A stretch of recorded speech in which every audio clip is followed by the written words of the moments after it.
Jangan lupa subscribe YouTube channel Metro TV News dan jangan lupa nyalakan notifikasinya.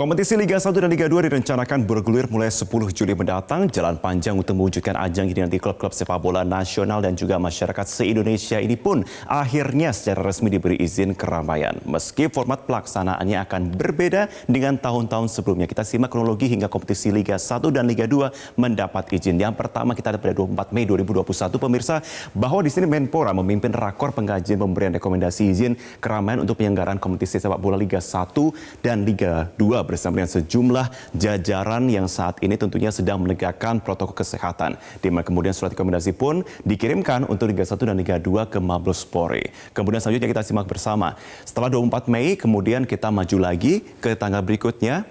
29 Mei. Nah, di sini kalau kita ingat bersama bahwa Kongres Biasa PSSI dihadiri seluruh voters dengan total 87. Di mana jumlah tersebut terdiri dari 34 asprof di seluruh Indonesia, 18 klub Liga 1, 16 klub Liga 2, dan juga klub 3 dan 16 klub dan juga 3 asosiasi. Dan di mana Kongres memutuskan bahwa kick-off Liga 1 diundur menjadi 10 Juli yang semula ada tanggal 3 sampai dengan 7 Juli 2021.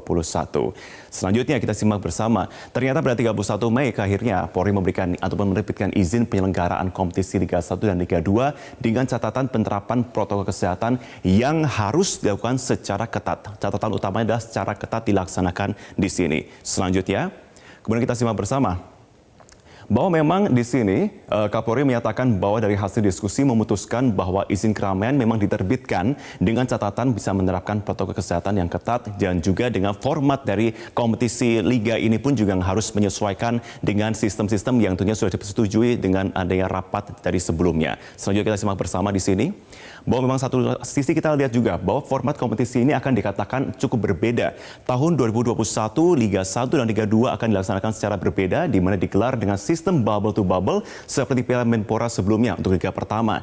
Di mana Liga dibagi menjadi 6 seri yang digelar di berbagai provinsi. Sementara untuk Liga 2 bagaimana? Nah, Liga 2 ini sebelumnya kalau dibagi dalam 2 grup, maka pada tahun ini Liga 2 dibagi menjadi 4 grup dengan masing-masing diisi 6 klub di dalamnya. Selanjutnya kita simak lagi bagaimana kemudian untuk selanjutnya. Nah, kemudian di satu sisi, Wakil Ketua Umum PSSI, Iwan Budianto menyatakan bahwa Liga 1 ini dengan kompetisi penuh dan menggelar 306 pertandingan. Namun kembali sistemnya kembali dibedakan. Kalau tadinya home and away masing-masing, sekarang bubble to bubble dengan konsep kurang lebih seperti Piala Menpora tahun 2021. Dan kalau Liga 2 ini kurang lebih akan sama, hanya bedanya tahun lalu dibagi dalam 2 grup, sekarang menjadi 4 grup. Jadi seperti itu perbedaannya. Selanjutnya kita simak lagi untuk hal lain yang bisa kita kaji di sini. Nah, kemudian inilah hal yang kemudian saat ini kembali menjadi ramai dan diperbincangkan di berbagai klub. Di antaranya fenomena ramai pesohor akuisisi klub sepak bola. Kalau kita ingat bersama beberapa waktu yang lalu, memang Kaisang Pangarep, kemudian Kevin Nugroho dan Erick Thohir ini akuisisi Persis Solo. Kita simak memang di sini sejumlah akuisisi saham yang disampaikan di sini ada sebanyak 40%, di mana diakuisisi oleh Kaisang, kemudian Kevin Nugroho 30% dan Erick Thohir 20%. Tidak hanya Persis juga, tapi ternyata Cilegon FC juga diakuisisi oleh Raffi Ahmad dan Prestige Motorcars. Nah, selanjutnya kita simak lagi. Selain adanya dua ini, ada juga ternyata yang baru-baru ini cukup ramai. Di antaranya Garing Marten yang mengakuisisi Persikota Tangerang, di mana di sini Garing Marten akan menjadi pemilik klub Liga 3 tersebut dan diinformasikan Persikota lewat akun Instagram klubnya. Kemudian Atta Lintar dan juga Putra Siregar akuisisi Pati FC. Jadi memang cukup banyak di sini ya yang menjadi fenomena yang bisa kita bahas dan bisa menjadi sebuah hal. Ada apa sebenarnya kalau kita simak bersama di tengah bergulirnya lonjakan kasus COVID-19, kemudian juga sudah Liga 1 dan Liga 2, tapi satu sisi juga banyak sekali figur yang mengakuisisi. Ada apa di balik ini semua? Kita coba membahasnya bersama dengan kami. Sudah bergabung Sesmenpora Gatot S. Dewa Broto dan juga pengamat sepak bola Tommy Welly. Selamat pagi, Bung Towel. Selamat pagi, Pak Gatot. Selamat pagi, Marvin. Selamat pagi, Pak Gatot. Iya, Sehat-sehat. selamat pagi. Mungkin saya akan pertama kepada Bung Toel dulu ya. Bung Toel, kalau kita simak lagi-lagi ya, kalau kita bicara soal artis dan juga kepemilikan klub kembali ada sebenarnya. Mungkin satu sisi kalau kita lihat dalam segi brand memang mungkin akan naik begitu ya. Kita lihat ketika artis mengakuisisi dari klub tersebut. Tapi apa sih keuntungan yang bisa didapatkan dari akuisisinya klub-klub ini oleh para artis sebenarnya, Bung Toel? Ya, menurut saya sih ini fenomena yang menarik. Yang pertama, sepak bola kan asasnya netralitas. Jadi prinsipnya Betul. terbuka bagi pihak manapun yang mau masuk, termasuk selebritis. Tapi ketika ada beberapa, artinya lebih dari satu atau dua figur selebritis atau pesohor, semacam rombongan begitu, maka pertanyaannya apakah ini faktor sepak bola ataukah ada faktor-faktor lain? Kan seperti itu pertanyaan di publik sepak bola. Jika faktor sepak bola, maka kita bicara misalnya tentang bisnis sepak bola. Betul potensinya ada tentang bisnis sepak bola industri, tapi bisnis sepak bola kan tidak sama dengan bisnis-bisnis lain, artinya butuh kesabaran, butuh waktu yang panjang. Apalagi ini diambil adalah Liga 2, diakuisisinya Liga 2, dan khusus Gading Marten ini juga agak sedikit sangat jauh atau sangat panjang sekali karena Persikota itu Liga 3. Jadi ini masih menyisakan pertanyaan-pertanyaan yang menurut saya belum terjawab. Tapi apakah ini bisa jadi trigger untuk majunya sepak bola Indonesia? Ya masih banyak PR yang lain sebetulnya. Karena belum ada teori bahwa owner yang selebritis itu akan memajukan sepak bola, kan bukan itu sebetulnya teori pengembangan sepak bolanya bukan di situ. Tapi bahwa ini menimbulkan hype, menimbulkan kehebohan di media Bisa dan jadi. juga jagat media sosial, menurut saya ya terjadi.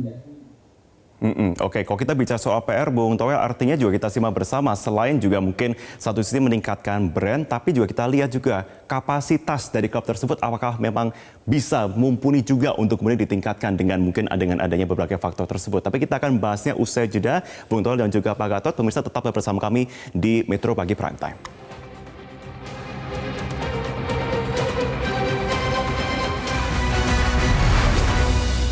Anda kembali di Metro Pagi Prime Time, pemirsa. Saya kembali bergabung bersama dengan Bung Toel dan juga Pak Gatot. Pak Gatot, mungkin saya akan kepada Anda saat ini melihat ada fenomena dari pesohor yang ramai-ramai mengakuisisi klub sepak bola. Tanggapan catatan dari kementerian seperti apa? Dan kemudian saya juga ingin menanggapi kenapa kemudian ada dorongan bahwa kalau perlu semua klub kok bisa seperti Bali United saja, artinya melantai di bursa, begitu. Ya, terima kasih Mas Marvin. Tadi sudah disampaikan oleh Bung Toel bahwa ini adalah fenomena yang sangat menarik karena dalam sejarah tidak pernah ada era di mana kecintaan trust dari, kalau kami menganggap tidak semata-mata karena pesohor, tapi juga dunia usaha para investor itu yang tingginya. Itu satu. Kemudian yang kedua, ini juga harus disikapi secara utuh oleh PSSI. Harusnya idealnya pada saat tanggal 29 Mei yang lalu pada saat Kongres itu PSSI sudah mensikapi bagaimana regulasinya. Sejauh ini belum ada regulasinya. Kemudian yang ketiga, kalau di pemerintah itu ada perpres namanya Perpres Daftar Negatif Investasi. Karena tempoh hari ada seorang pengamat Tula mengatakan jangan sampai nanti saham itu dikuasai asing. Kita jangan alergi dulu. Yang penting itu tinggal menunggu aturan dari pemerintah saja. Kalau pemerintah nanti ada saatnya kami merevisi dari Perpres tentang daftar negatif investasi itu. Tapi poin yang ingin kami sampaikan adalah momentum ini harus dengan perangkat hukum yang jelas. Jangan sampai nanti para pesohor itu mereka sangat senang, tapi karena belum tahu the real battle, the real condition, the real keuangannya, nanti ujung-ujungnya. Karena seperti Mas Toel tadi katakan, dunia sepak bola ini harus butuh kesabaran. Apa yang kami sampaikan adalah harus mereka tahu petanya, dan nanti kalau seandainya turbulensi dinamika ini mereka kaget, nanti pelan-pelan satu demi satu mereka mundur. Jangan sampai, ini harus momentum ini harus dijaga dengan baik gitu. Oke, begitu juga dengan dorongan dari Pak Menteri yang sempat mengatakan bahwa kalau bisa semua klub melantai di bursa begitu ya. Tapi kembali catatan dari kementerian apa itu kalau bisa melihat dorongan itu? Ya, apa yang pernah dilakukan oleh Bali United itu contoh yang menarik sekali. Karena kita tahu kondisi klub itu sebetulnya tidak sepenuhnya sehat. Kita lihat saja dalam kondisi pandemi COVID aja kemarin. Udah berapa ada sampai melepaskan, membubarkan diri. Bukan berarti izin statusnya sebagai entitas itu hilang, tidak. Tapi karena sudah kondisi pandemi COVID. Pandemi COVID ini seakan-akan seperti hukum alam. Mana yang kuat keuangannya, mana yang kemudian serba ketahuan. Nah, kalau kemudian melantai di bursa ini hal yang positif. Artinya kalau sudah melantai, sudah IPO, kemudian mereka kan betul-betul itu terjaga, likuiditasnya terjaga gitu. Nah, tapi untuk menjadi IPO itu kan persyaratannya juga untuk melantai kan bursa efek kan juga panjang sekali. Tidak semata-mata gue pesohor, gue punya uang, kemudian bisa melantai. Itu pun juga nanti bagaimana jalan underwriter dan sebagainya gitu. Jadi tapi poinnya adalah apa yang didorong oleh Pak Menpora ini menjadi challenge, menjadi tantangan bagi klub khususnya yang likuiditasnya siap agar di Indonesia itu ya kalau ngurus olahraga, industri sepak bola ya tentang itu. Baik, kita akan bergeser sedikit mengenai Liga 1 dan Liga 2, Pak Gatot. Baik, tapi sepertinya kita akan Pak Gatot bisa mendengar suara saya? Ya. Oke, tadi sedikit terkendala. Oke, Pak Gatot dan Bung Toel. Tapi saya akan ke Pak Gatot dulu. Kita akan bicara mengenai Liga 1 dan Liga 2 yang akhirnya diberikan izin juga dengan sistemnya pun juga sedikit dibedakan dan berkaca dari Piala Menpora yang dinilai sukses di sini. Bagaimana dari kementerian bisa memastikan bahwa pelaksanaan Liga 1, Liga 2 ini memang benar-benar bisa mematuhi protokol kesehatan yang akan diberlakukan di sana dan tentunya dari sejumlah peraturan yang sudah disetujui. Bagaimana pengawasan di sana? Ya, saya mengambil sampel saja. Pada saat turnamen Piala Menpora yang lalu, saya sempat hadir di suatu pertandingan. Barulah waktu itu saya di Mengguharjo, perempat final. Saya rada terkejut. Ini serius nggak sih PT LIB dan PSSI pada mau masuk ke stadion itu seakan-akan nggak ada pertandingan. Karena tidak lazim seperti biasa. Biasanya di luar tuh banyak pedagang, kemudian supporter gerombol, parkiran banyak sekali. Yang membedakan hanya lampu sorot itu yang terang benderang pada saat mau masuk di PCR dan macam-macam. Poinnya adalah mereka sangat ketat sekali. Nah, PSSI tempo hari sempat dihadapkan pada pilihan antara penonton terbatas dan tanpa penonton, dan ternyata pemerintah pun juga memilih, Satgas juga, polisi juga memilih lebih baik tanpa penonton dan bisa tertib. Nah, hanya saja bukan berarti kalau di Menpora Cup kemarin sukses, nanti di kompetisi sukses. Beda, skalanya beda, frekuensi pertandingan juga beda, jumlah pertandingan beda, tentu saja tantangan juga harus lebih gede lagi.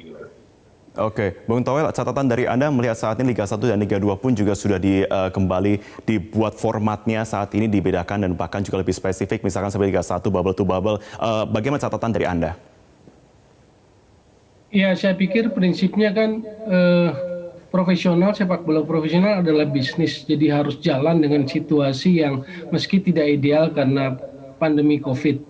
Bahwa kemudian ada adjustment, penyesuaian baik dari regulasi maupun dari tata cara pelaksanaan, format dan sebagainya, saya pikir normal. Hanya memang pastikan itu dalam standar-standar kompetisi yang tetap memenuhi standar lah. Misalnya Liga 2 dibagi 4 grup, masing-masing 6. Itu kan artinya kita bicara tentang jumlah pertandingan, standar pertandingan klub profesional berapa. Karena ini juga menyangkut kontrak dari klub kepada para pemain. Jadi saya pikir catatan-catatannya itu, bahwa penyesuaiannya dengan bubble terpusat di Pulau Jawa misalnya itu, saya pikir sesuatu yang masih bisa diterima, tetapi kemudian pastikan aspek-aspek sepak bolanya, standar-standar profesional kompetisinya tetap diperhatikan. Mengenai hal protokol kesehatan, saya pikir itu kan sudah jadi keharusan. Jadi izin kan diberikan dengan protokol kesehatan yang ketat.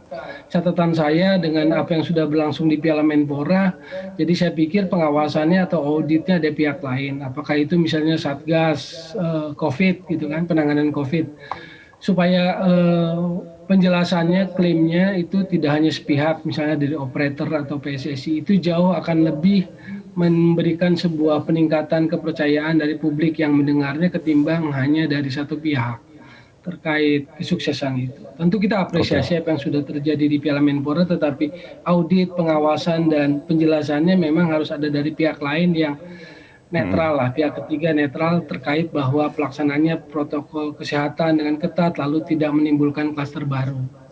Baik, Bung Toel, singkat saja, apakah kita akan bisa berekspektasi mengenai Liga 1 dan Liga 2 akan kembali menjadi sangat kompetitif begitu kita lihat dalam segi kapasitas dari pemainnya, atau akan melihat akan seperti apa untuk ke depannya?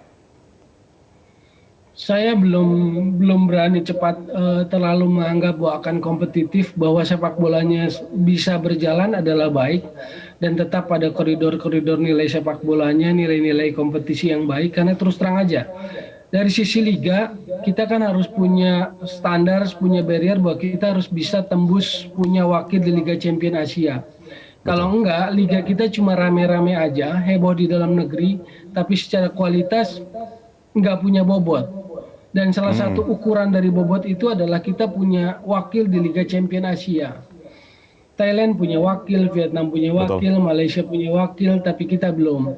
Jadi kita berharap dalam situasi yang tidak ideal, liga kita berjalan dengan baik, nilai-nilai sepak bolanya naik, kualitas kompetisinya perlahan naik supaya bobotnya naik. Salah satu ukuran atau tolak ukur bobotnya adalah bahwa kita dinilai oleh Asia, Liga Champions Asia paling tidak secara konkret ukurannya. Baik, terima kasih sudah bergabung bersama kami, pengamat sepak bola Tommy Welly, dan juga sebelumnya ada Stes Membora, Gatot Estiwa Broto sudah bergabung bersama kami. Terima kasih Pak Gatot.